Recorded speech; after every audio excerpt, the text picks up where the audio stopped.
This high pressure cylinder manufacturing company is the latest addition to my portfolio and has the second highest allocation in my portfolio. Want to know the fundamental and technical analysis of this stock? Do watch the video till the end and find it out yourselves. Hi, my name is Saurav Raj. Welcome back to my channel once again, and I hope you guys are doing well.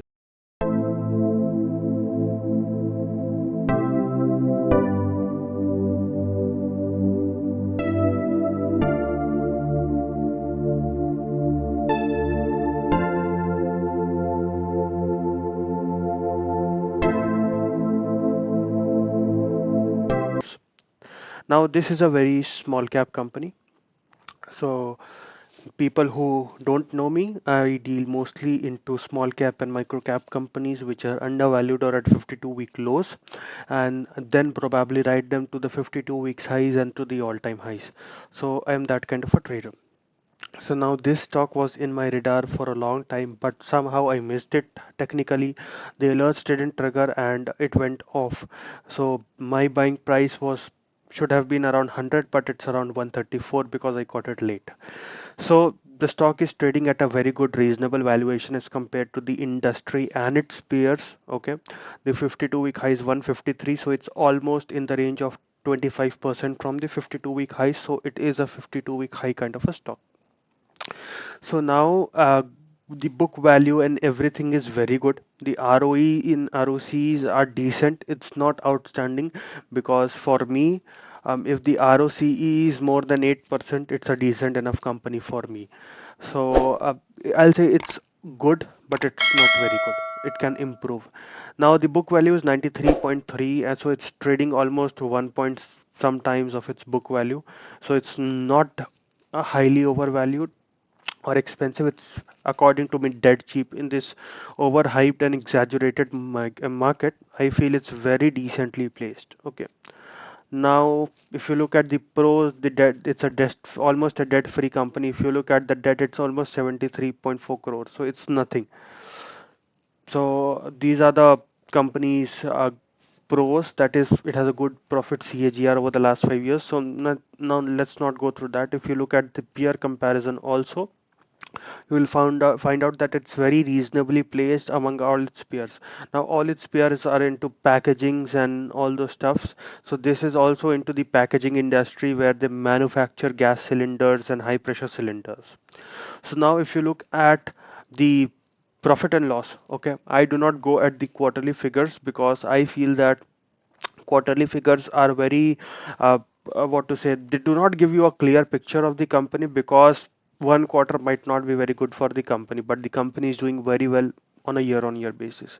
So if I look at the sales of the company in 2012, it was 677 crores, which has now almost uh, thriced itself in March 2022. But in 2023 March, it has seen a decline in the last financial year.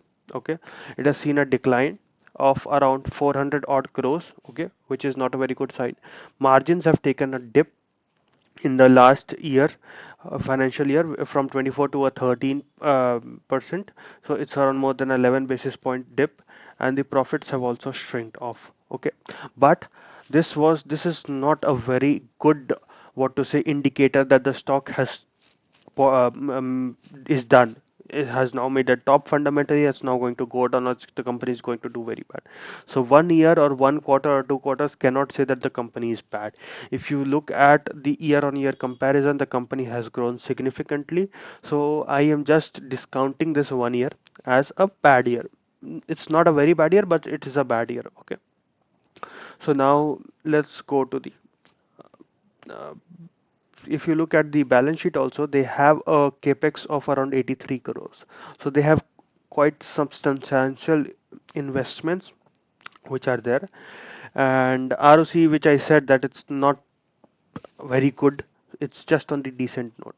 But now if you look at the shareholding patterns, the FIIs have marginally increased their stake by 10 basis point, which is very insignificant to me. Okay, the now let's go to the technical analysis. So fundamentally the company is not bad.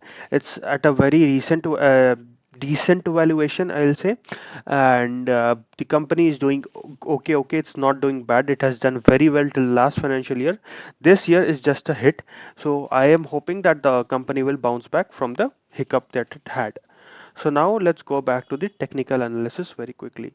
So now this is the chart of Everest Kanto cylinders. Okay, now it was in my radar, okay, around the level of 100, which I said when it was rising from its 52-week lows. But somehow I was not active and I missed it. So now it caught my radar when it actually broke out of this area on 13th of November. This was a very crucial area of 128.6. Now, my logic was that this was a crucial breakout. It was a resistance previously. If you see in the month of August 2022, it was a resistance two time, thrice, four. It was a fake breakout. Fifth and sixth time. Sixth time it tried crossing this range, but it was not able to.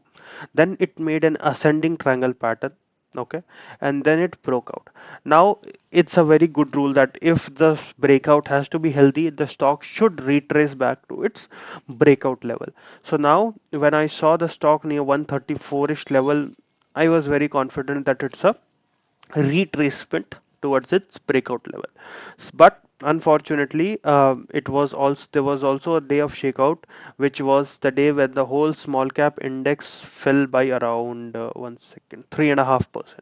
So the day the small cap index fell by 3.5%, this stock also corrected, and I added a few more pieces of quantity. So now my average is in the 132 to 134 range. I do not remember it exactly. I have it is the second highest allocation of mine in my portfolio as of now. Okay, and my logic is very simple. Okay, I will be waiting for this breakout, this sloping supply line breakout. Okay, and also when it breaks out around these level 149 level, it is going to be a very good breakout, because if you see clearly, once upon a time it was a crucial level and it was also a support. It acted as a support and it gapped down below this level. So again 150 is a very crucial level, and from there only it has taken a resistance. Okay, so my stop loss is around 115 levels. Okay, I'll give a buffer of 115 levels. Okay, 15 rupees SL I have, and my target is at least a 50 to 100 points. Okay, or maybe an all-time high towards the 280 to 280 mark.